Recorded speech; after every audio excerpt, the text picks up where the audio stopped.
Okay, you can argue us or me and say, no, there is no God. They try to convince me that there is no God. God never existed. We don't need a creator. Okay, because all evolved from apes, or one giant ape. But again, I ask, who made that great ape or apes for us to evolve from?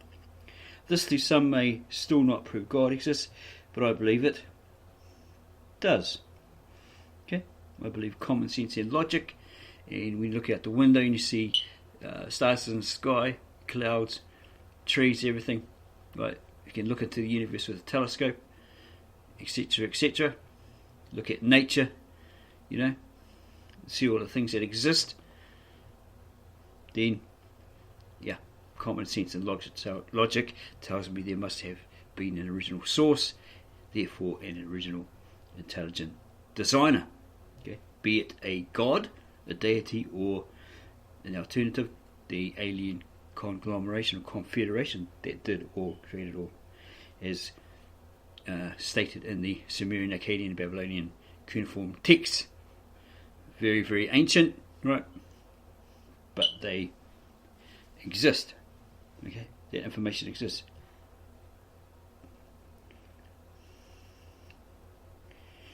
I don't believe it's just happened by chance or pure luck, as I stated before.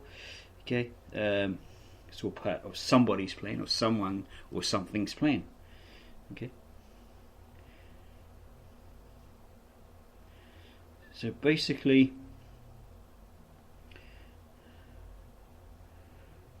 again, this to some may still not prove God exists, but I believe it does. All theory of being ape-related came from an original source. One lone man with an idea, a theory to begin with. Others heard about it and he cleverly convinced them, or persuaded them that it was fact.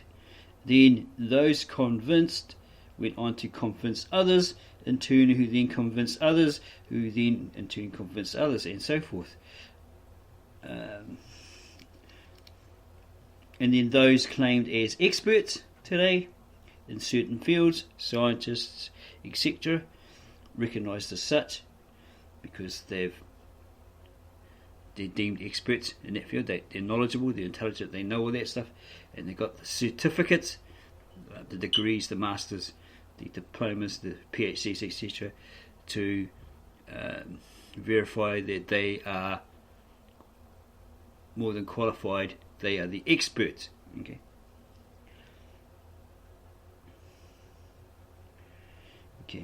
Because of their labelled expertise and qualifications awarded them for their intellect, that's why people take them seriously, and then they start making things up.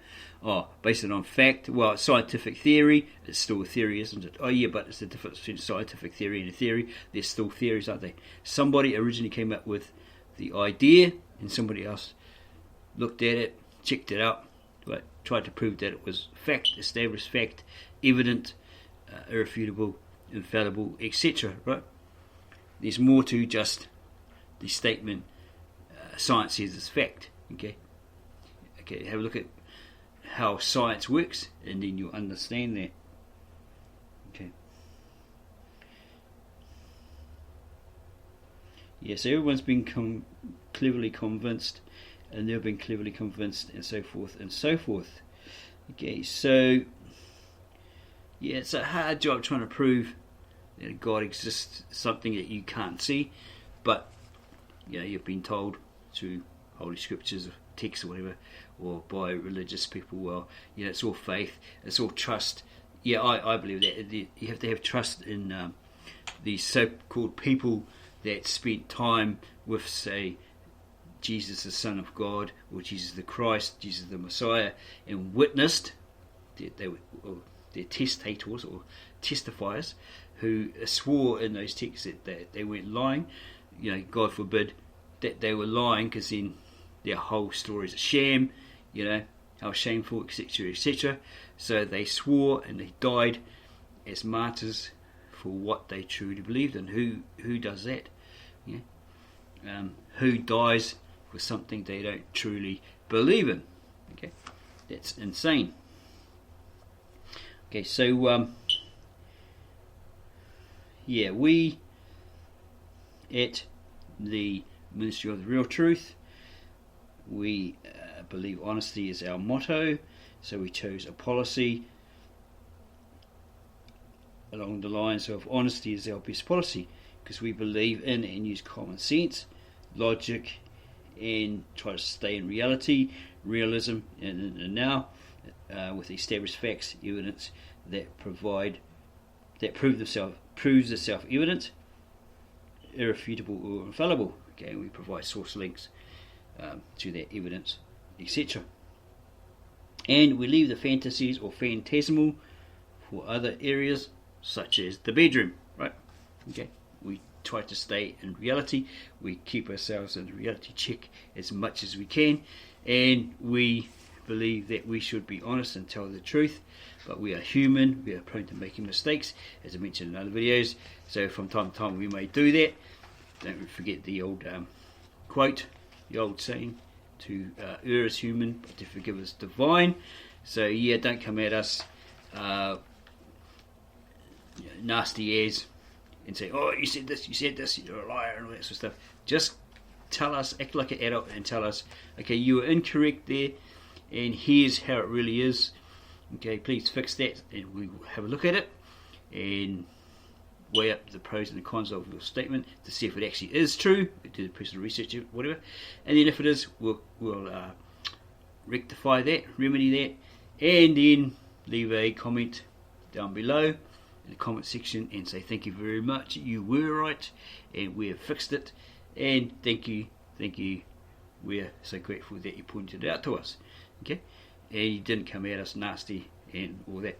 Okay, so the next video we're going to do is about the Christ.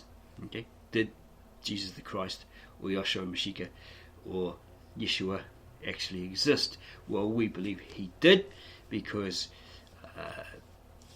apparently historical record states that the church in Jerusalem was destroyed, perhaps by the Romans, and then people fled, right, for safety. Apparently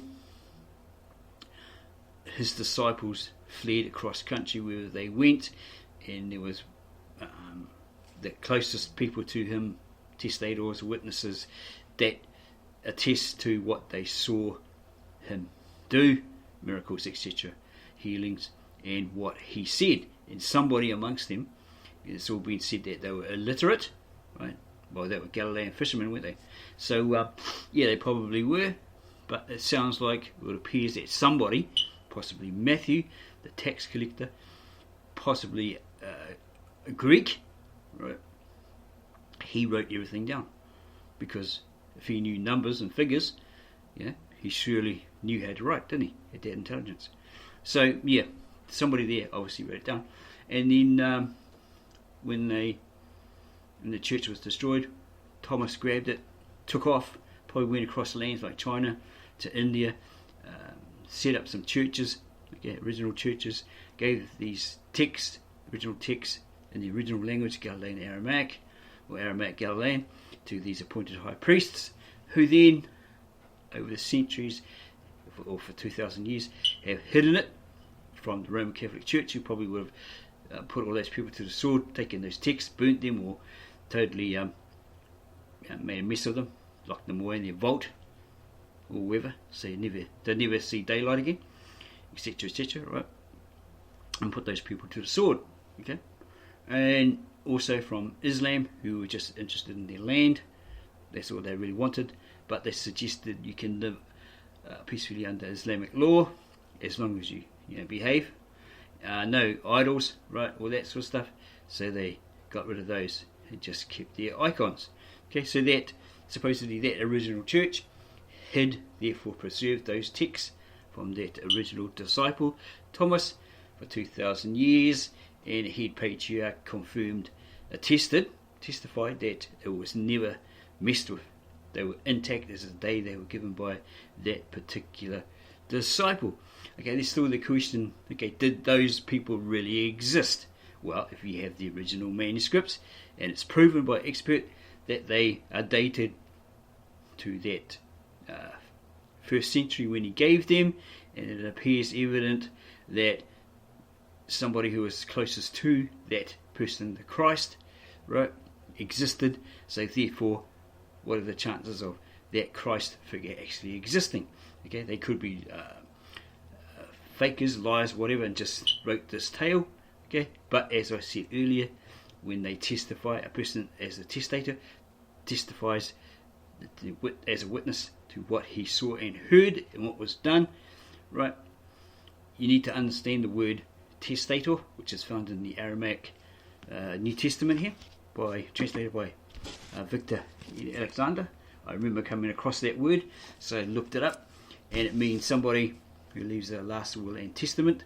Okay, it's not valid until they're martyred or until they die. Then it becomes valid, right?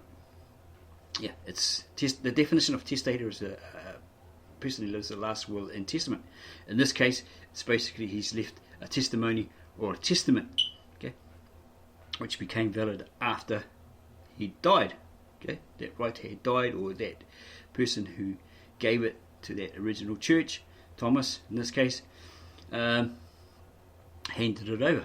Okay, so you need to do more personal research into that to verify that yes, Thomas actually existed, yes, the Christ actually existed. Okay, because you can say to your bluer than a smurf, right, Jesus did exist, but you're always going to get people coming at you wanting to debunk it, because that's their mindset.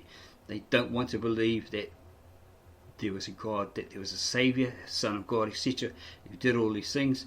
They have a fixed mindset, right, and they're determined, because they don't want their sins or their negatives or their evils to come to the surface, right, and people realise how sick they really are in some cases, or most cases, right? Okay, in certain circumstances or whatever. It's like the old biblical saying, those who live in darkness don't want to come to the light, lest their evils be exposed or revealed, right? Okay, so if you, for example, if you go to somebody and you know for a fact that they are this and that, right, and they know it, it's like the truth is a two-edged sword, right, and it cuts deep, cuts to the very marrow, and they can't handle it, so they'll come at you nastily, they'll come back retorting, right, saying, getting mad at you. You could be just having a normal conversation, discussing, say, with another Christian about the Bible, one of their versions, KJV, whatever it says in there. They're telling you this is what it says. You say, well, I have a copy of the original manuscripts from the original disciple Thomas, right, hidden and preserved for 2,000 years, translated by a native-born Aramaic-speaking Mesopotamian translator, filmmaker, right, from that country, Mesopotamia, Bet Narain. He's done all the historical documentaries on what do they call those things, the winged bull, etc., like that, and he's proven that they aren't demonic. He knows the history because he's a native, right, of that country, native born, etc., right, and you politely tell them we're actually wrong. For example, like I think it's in Luke 16 where Christ hangs on the cross and he actually speaks Galilean Aramaic. He says something like "eel." Look, I probably have to look at it. I'm not a fluent Aramaic speaker, but he says something like "eel Shrikthani, Lama Shrikthani," which means people, Christians will say, "Oh, he was crying out," and he says, my God, why have you forsaken me?" A lot of evangelists, pastors, etc., like that, claim that that's what he said in the Aramaic when he actually didn't. I've covered this on a video before. He actually says, "Wherefore have you left me?" in the original Aramaic, which he utters. If he says "al lama sfikthani," or whatever that says in that scripture, and that's what it means, translated by a native-born Aramaic-speaking, ancient Aramaic-speaking, or Galilean Aramaic-speaking person, translator, then that's what it says. It doesn't say the opposite. Okay, so as Victor N. Alexander says in the footnotes, it's a second or third Arabic Greek transliteration. It's a bad transliteration, right? Okay, it's second to third generation after the event. Okay, so it's a mistranslation, isn't it? Okay, I'll show you that verse. I've already done a video on it, and it took me a while to remember where it was. Okay, I'm pretty sure it was Luke or Mark. Okay. And I'm pretty sure it was Il Shrikhthani.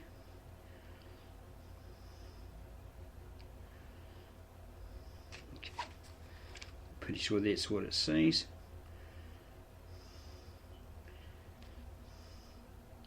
Okay, have a quick look here. It'll take me a while again to find it, but I've already covered it before. It's probably Mark. Have a look at Mark.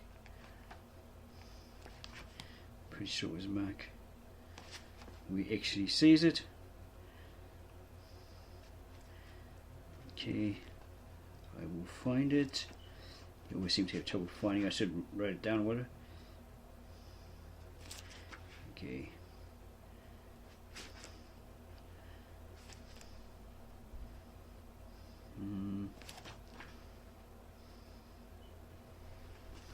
The lighting here isn't that great. Staying in bad lighting. Okay, I'm pretty sure that's what he said. Where is it? Don't want to spend a lot of time trying to find it. Bumbling around. Okay, it must be about 22 or 20, Luke 22 or something like that.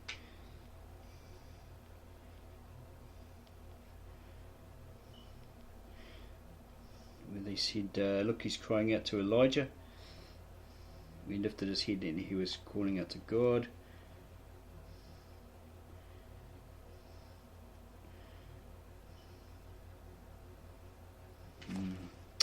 Even if it's in Luke. I don't think it's in Matthew. Look. Okay, we'll just have a quick look, see if it's in Matthew. If not, we'll leave it alone. And we'll give you the link to the video if we've previously done it on that.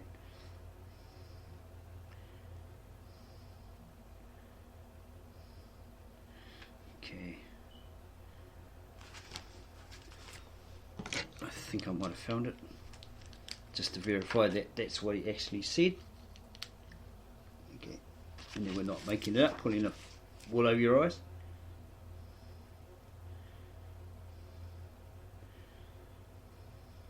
Okay, here it is. It's in the Aramaic New Testament, translated by Victor N. Alexander, native born Mesopotamian, Mark 15, 34. And in the 9th hour, Joshua, or Jesus the Messiah, cried out in a loud voice and said, Il, limana shrikhthani. That is, my Allah, or my God, wherefore did you destine me?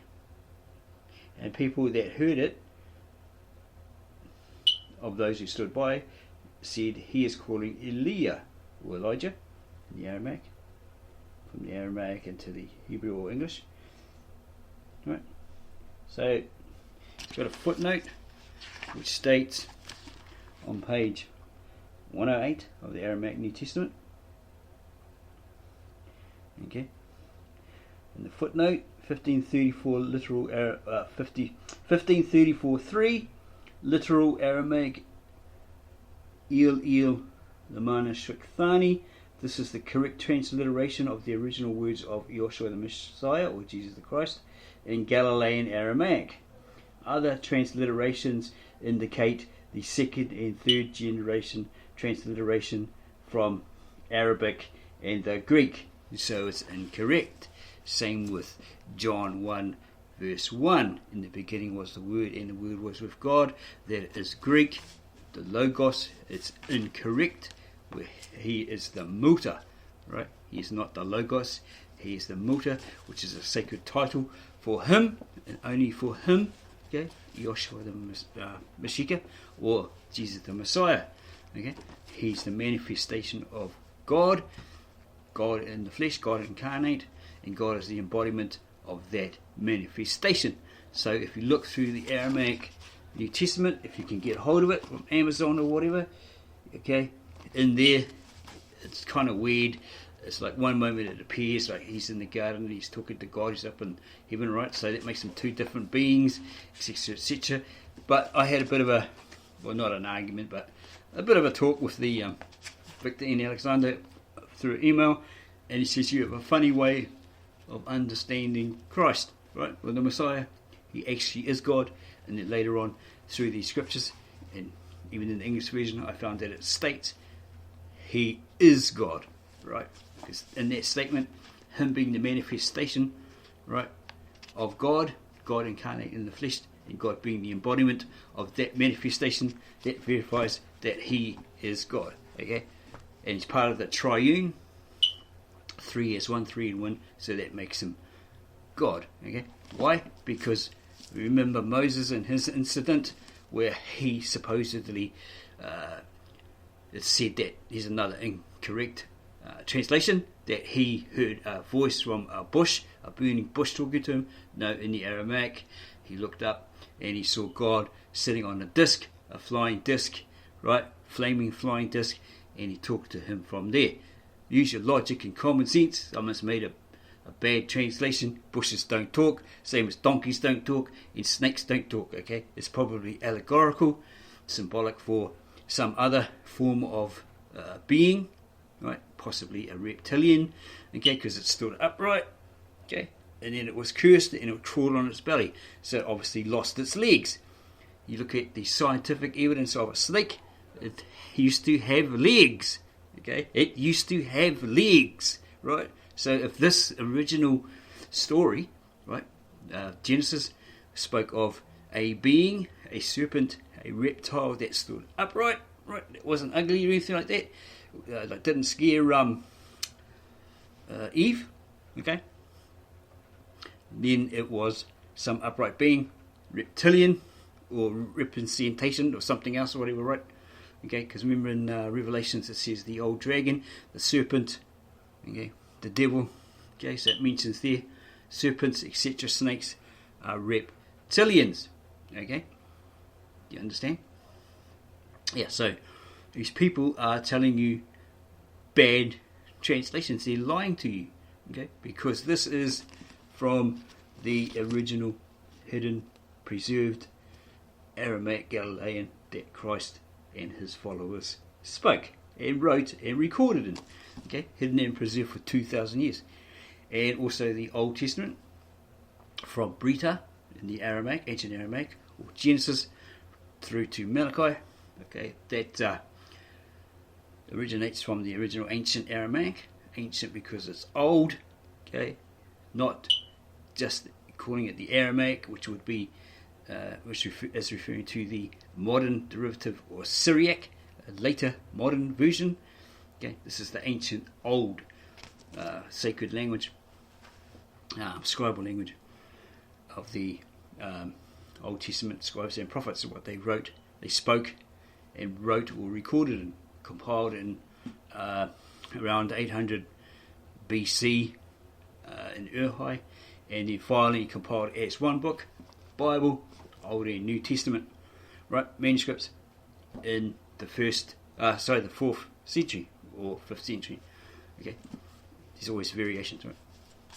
So yeah, so this would prove that the man Christ and his disciples existed, if this is of the original text manuscripts that somebody wrote down and somebody took with them when they fled that area and was devastated and went to safety somewhere else until they were killed by opposing factions, okay, but left in the church that they founded the original manuscripts testifying that this figure, this Christ, Jesus the Messiah, etc., actually existed, and they were witnesses to what he said.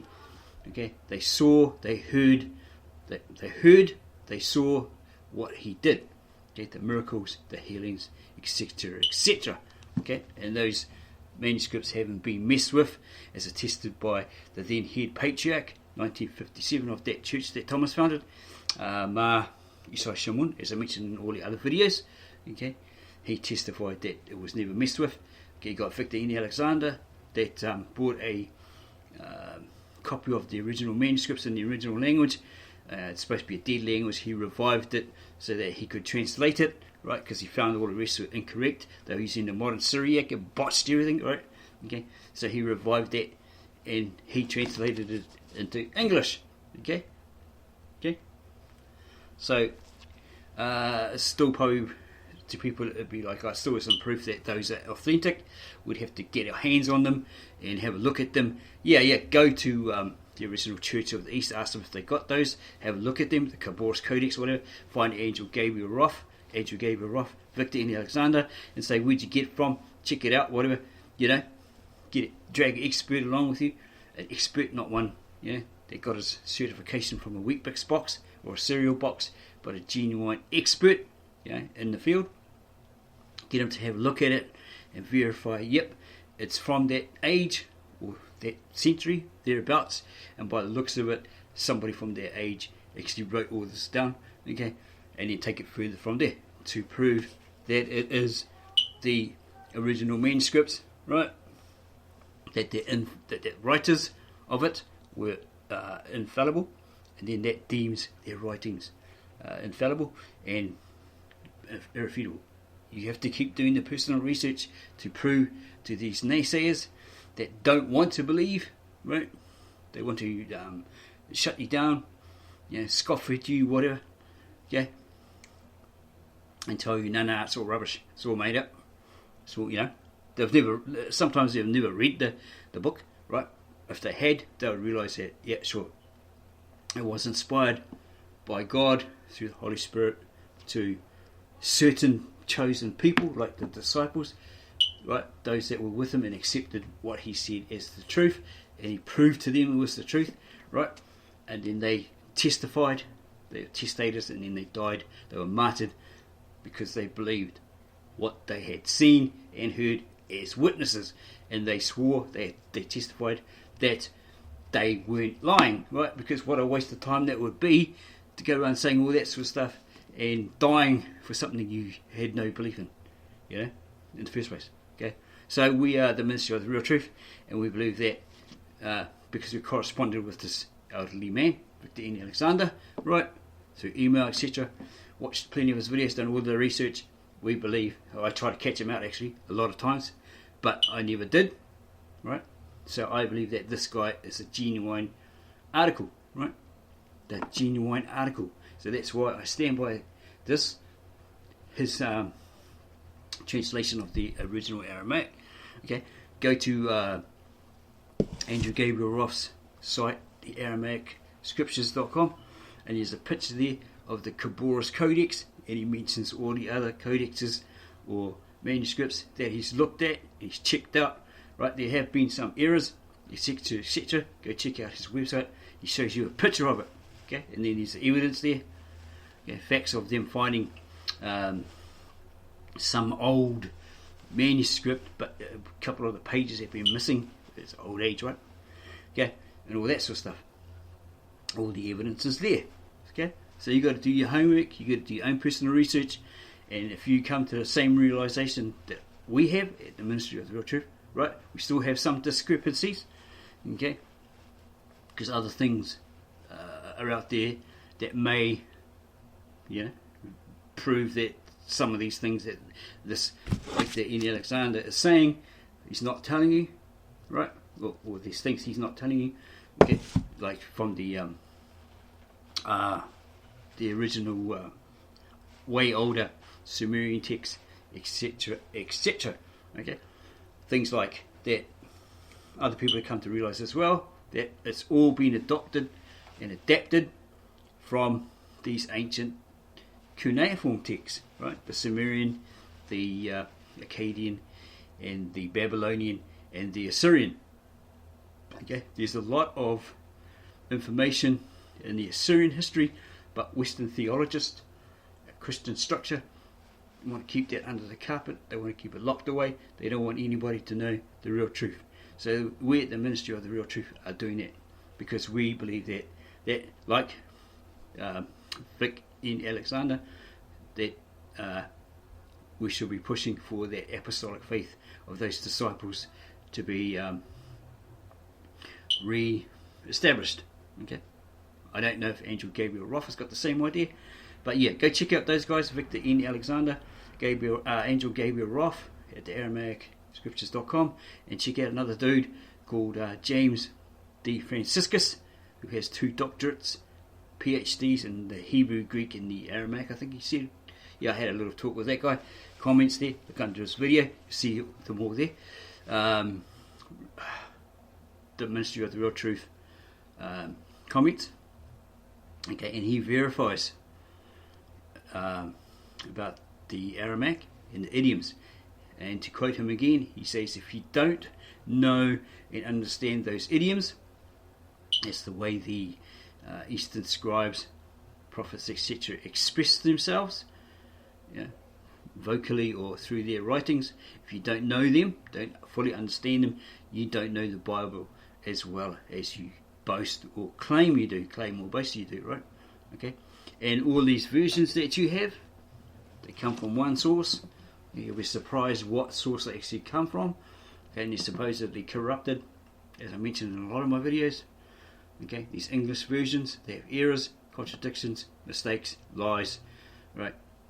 And they're put out by certain Bible societies. So all these Bibles that you've got, that you're reading from, you're preaching from, are from that one source and full of errors, contradictions, bad translation, bad transliterations, etc., etc., right? From that one source.